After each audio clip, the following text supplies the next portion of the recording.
Assalamualaikum warahmatullahi wabarakatuh. Alhamdulillah alladzi arsala rasulahu bil huda wa dinil haqq liyudhhirahu 'alad dini kullihi wa kafaa billahi shahida. Asyhadu an la ilaha illallah wa asyhadu anna Muhammadar Rasulullah. Allahumma salli ala Muhammad wa ala alihi wa ashabihi wa man tabi'ah. Ibadallah, ittaqullah haqqa tuqatih wa la tamutunna illa wa antum muslimun.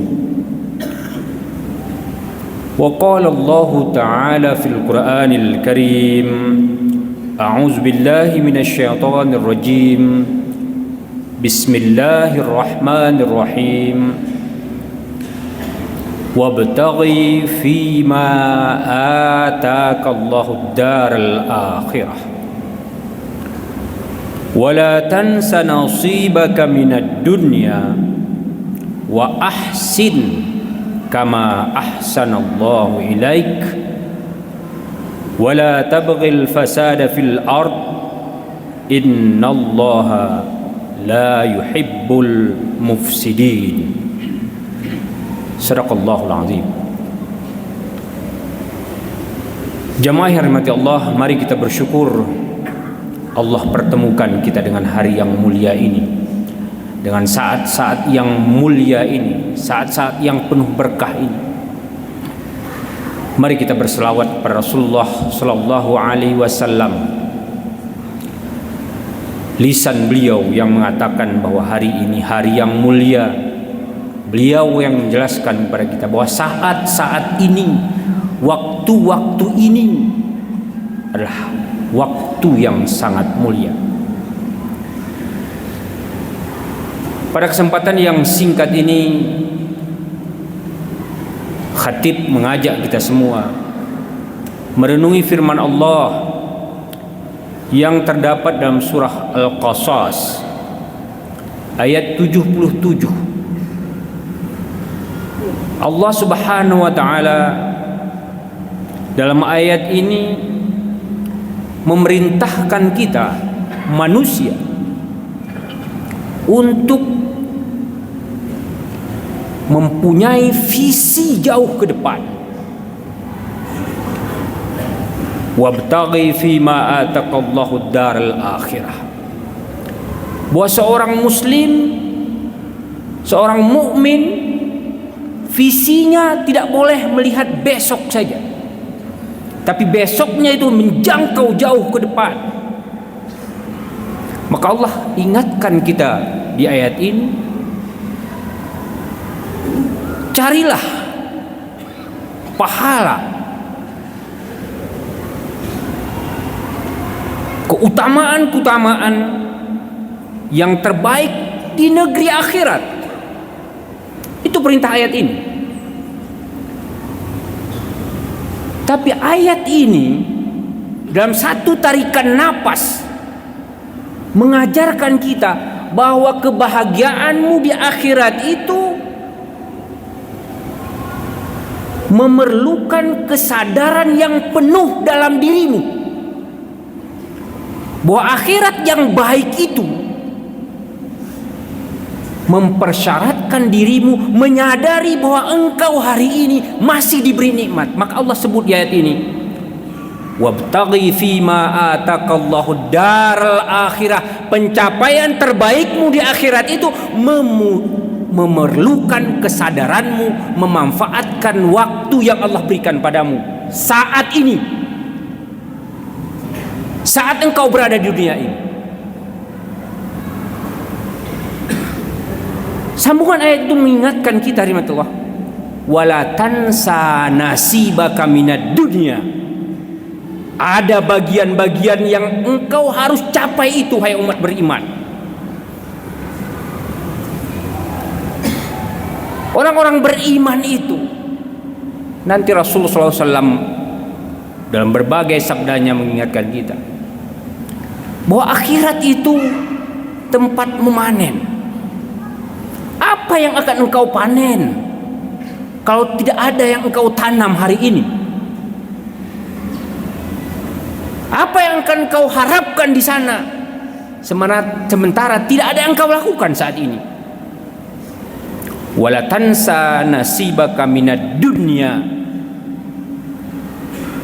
Hadirin mati Allah, ayat ini dalam penjelasan para ulama tafsir disebutkan, disinilah keseimbangan, kehebatan manusia, keutamaan yang Allah berikan kepada manusia. Seorang ahli tafsir perempuan, Aisyah bintu Sa'di, menulis satu kitab yang sudah diterjemahkan ke dalam bahasa Indonesia dan beberapa bahasa dunia. Buku ini ditulis tahun 70-an. Beliau katakan bahwa ketika Al-Quran bicara bahwa manusia itu adalah khalifah, maka Allah sebutkan dalam berbagai ayat Al-Quran bahwa manusia itu punya keunggulan yang membuatnya berbeda dari malaikat dan sekaligus membuatnya berbeda dari iblis. Kata Aisyah bintu Sa'di, hakikat manusia bukanlah hakikat malaikat, tetapi hakikat manusia bukan pula iblis. Malaikat adalah makhluk yang tunduk patuh mutlak pada Allah Subhanahu wa taala. Sementara iblis berada di kutub yang lain. Kejahatan, kedustaan, kekufuran dan lain sebagainya itu berada di kutub iblis. Tapi kata Aisyah bintu Sa'di, manusia Allah beri ada sisi-sisi dia tunduk, tapi Allah beri juga dia kebebasan untuk memilih. Maka bagaimana manusia menyeimbangkan dirinya, mengenali dirinya untuk bisa berada pada sisi malaikat, tapi juga pada sisi keberanian untuk bertindak seperti iblis itu. Keseimbangan itulah yang penting. Begitu juga dalam melihat ruang dan waktu. Ada dimensi akhirat yang kita semua tentu berharap di situ kita akan memperoleh kebahagiaan. Tapi ayat ini mengatakan kepada kita, ada bagian-bagian yang harus kita laksanakan di dunia ini. Maka sambungan ayat itu mengatakan, wa ahsin, maka wahai manusia berbuat baiklah, berbuat baiklah, kama ahsanallahu ilaika, sebagaimana Allah telah berbuat baik kepadamu. Bagaimana baiknya Allah kepada kita, hadirin mati Allah. Bagaimana nikmat yang Allah berikan kepada kita. Allah ciptakan kita, Allah lengkapi segala keperluan kita, Allah jadikan bumi sebagai tempat tinggal kita, Allah turunkan rezeki dari langit, Allah keluarkan rezeki dari bumi, Allah turunkan hujan, Allah berikan kesehatan. Tak cukup hanya itu, Allah turunkan para nabi yang mengajari kita bagaimana semestinya hidup ini diisi, bagaimana semestinya kita melewati hari-hari kita, bagaimana ketika kenikmatan diberikan, bagaimana ketika ujian harus dilewati. Hadirin mati Allah, wa ahsin, berbuat baiklah, kama ahsanallahu ilaika, sebagaimana Allah telah berbuat baik kepadamu wahai manusia. Tinggal maukah, jujurkah engkau pada hatimu, beranikah engkau mengakui itu, karena kebenaran itu terpampang di depanmu, tetapi kadangkala kita menutup itu. Wa ahsin kama ahsanallahu ilaika, berbuat baiklah. Hadirin mati Allah, berbuat baik tentu banyak sekali, dari mulai yang paling ringan sampai yang menurut kita berat. Dari mana mulainya? Berbuat baik pada diri sendiri. Kenali diri kita. Apakah kita sudah adil pada diri kita?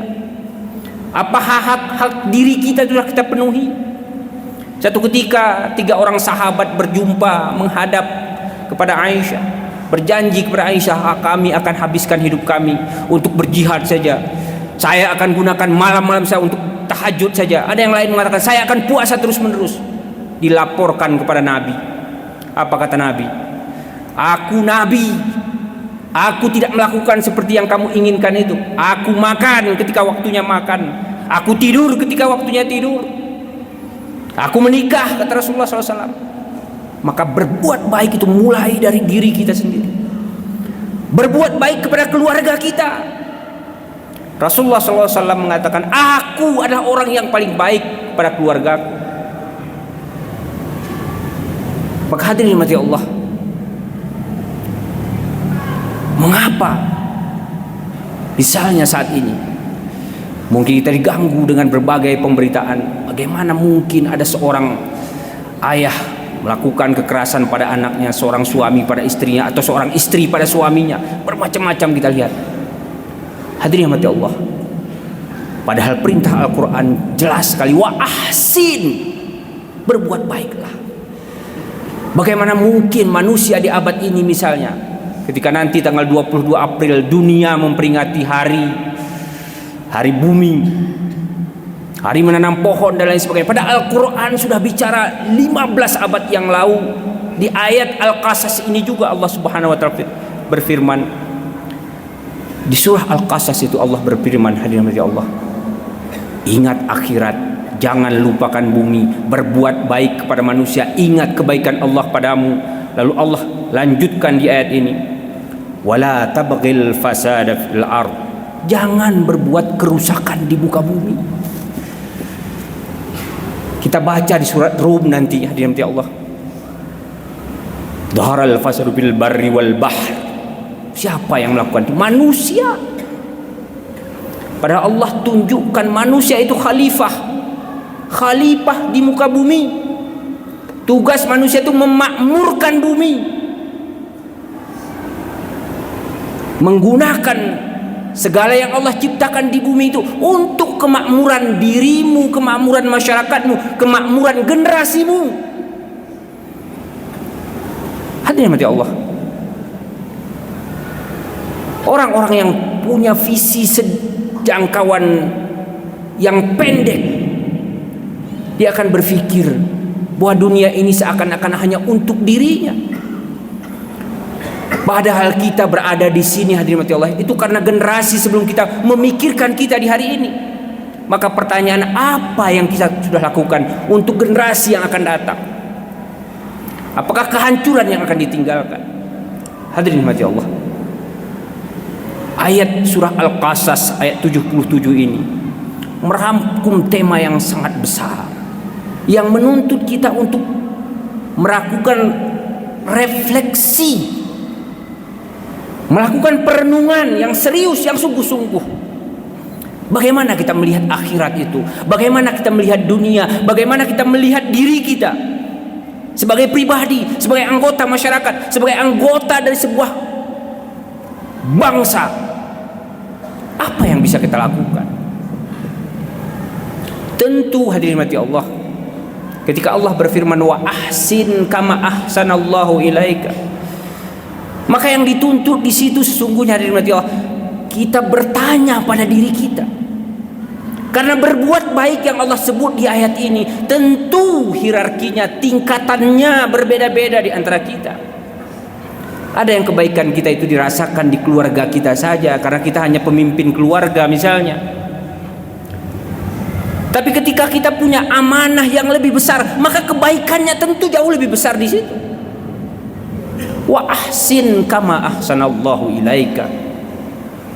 Semakin tinggi wewenang yang Allah berikan kepadamu, semakin besar tanggung jawab yang engkau emban, semakin akan banyak pertanyaan-pertanyaan yang diajukan. Maka hadirin mati Allah,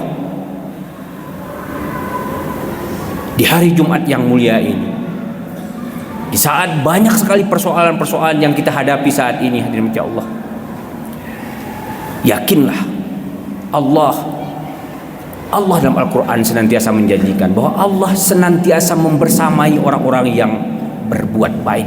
Tapi Allah cantumkan di ayat ini bahwa Allah tidak menyukai orang-orang yang membuat kerusakan di muka bumi. Kerusakan pada dirinya, kerusakan pada keluarganya, kerusakan pada masyarakat, bahkan kerusakan pada alam semesta, bumi dan isinya. Hadirin mati Allah, mengakhiri khutbah Jumat yang singkat ini, khatib ingin menyampaikan satu kisah di masa Rasulullah Sallallahu Alaihi Wasallam yang diriwayatkan oleh Ibnu Abbas. Bagaimana Rasulullah Sallallahu Alaihi Wasallam menceritakan tentang seorang sahabat yang menanam kurma di surga. Peristiwa ini terjadi ketika Rasulullah Sallallahu Alaihi Wasallam sudah hijrah ke Madinah.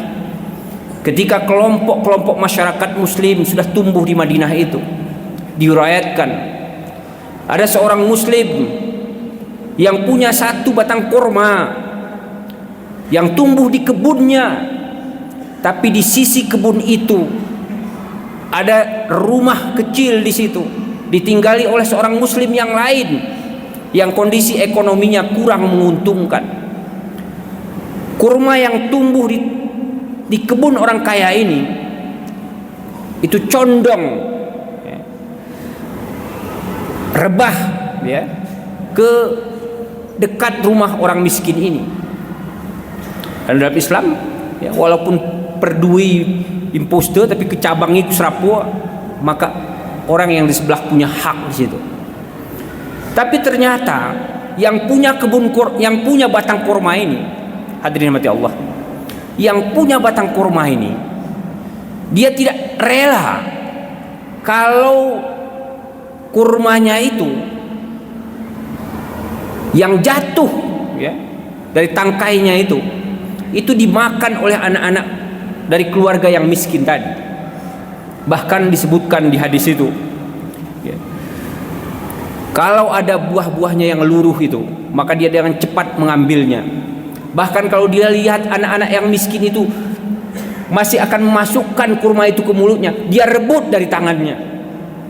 Yang lebih bahaya lagi, kalau ada kurma itu yang sudah terlanjur masuk dalam mulut anak-anak yang miskin itu, bahkan dia ambil, dia korek dari mulutnya, dia ambil. Si miskin ini kemudian melapor kepada Rasulullah SAW. Ya Rasulullah, kami miskin, ada batang kurma di samping dan buahnya luruh sebagian ke halaman rumah kami. Anak-anakku yang kelaparan mengambil itu, tapi yang punya itu tidak mengizinkannya ya Rasulullah. Maka Rasulullah datang kepada Muslim yang memiliki pohon kurma ini.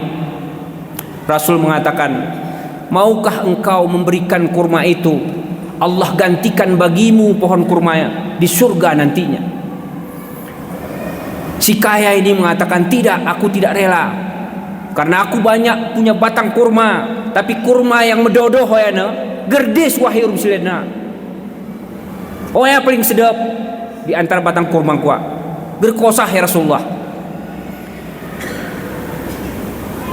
Begitulah terjadi, maka si miskin ini pulang dengan air mata bercucuran. Nabi pun tidak memaksakan itu.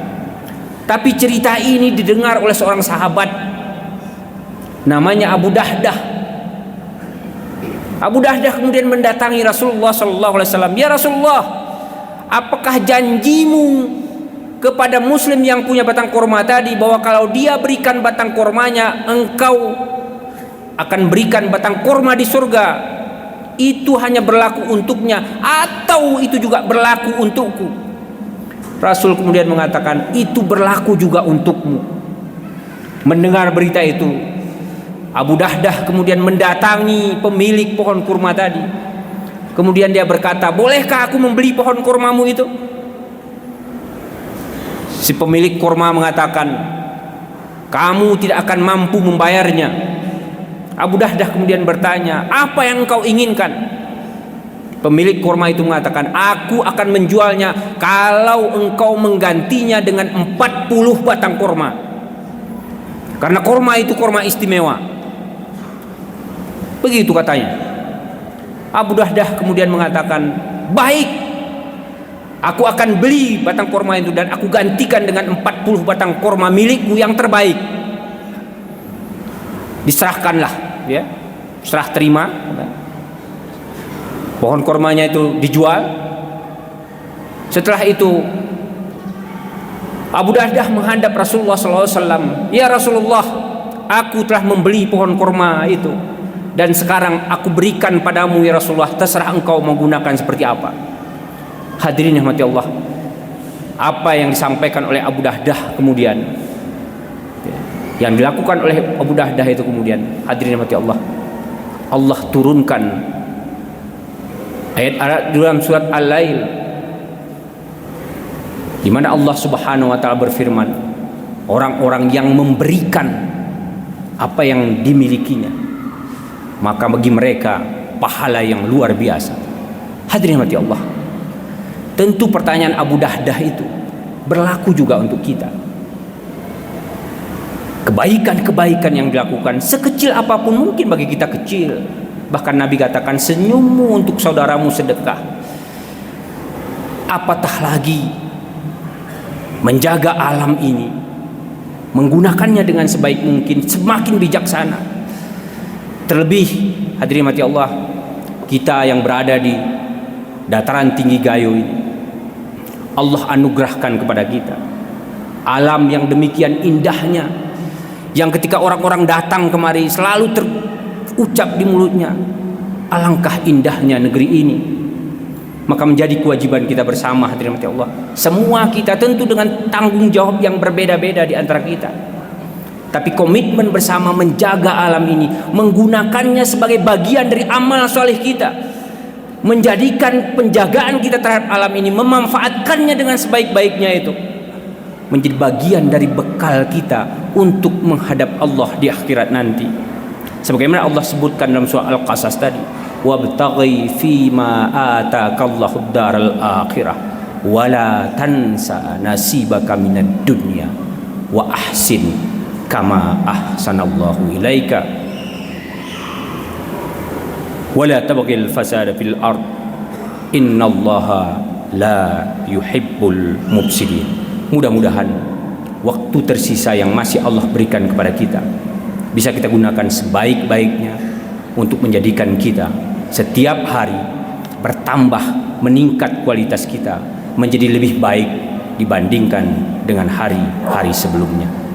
Barakallahu li wa lakum fil Qur'anil azim wa nafa'ni wa iyyakum bima fihi minal ayati wa zikril hakim wa taqabbala minni wa minkum tilawatahu innahu huwas samiul alim.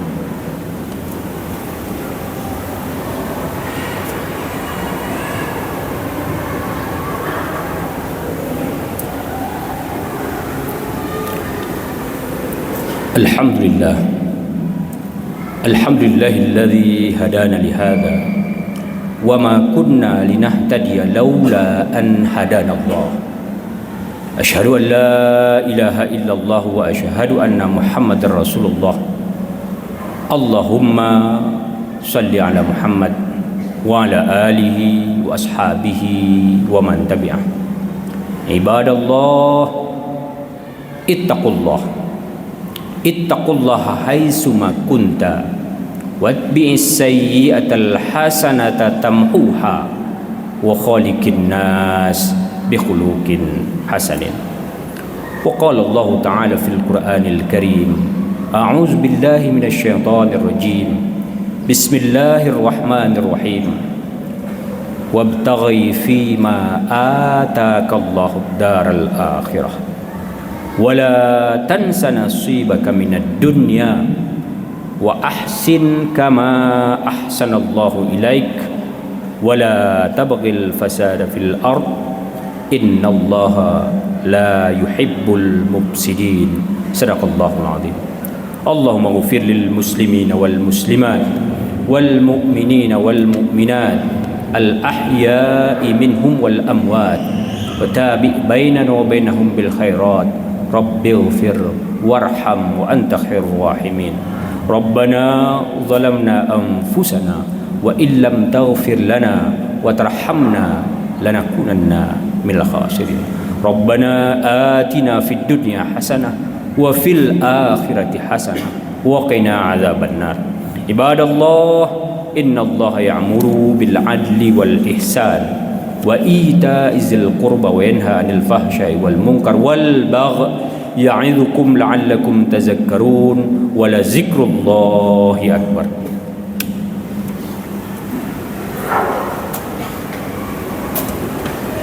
Allahu akbar, Allahu akbar.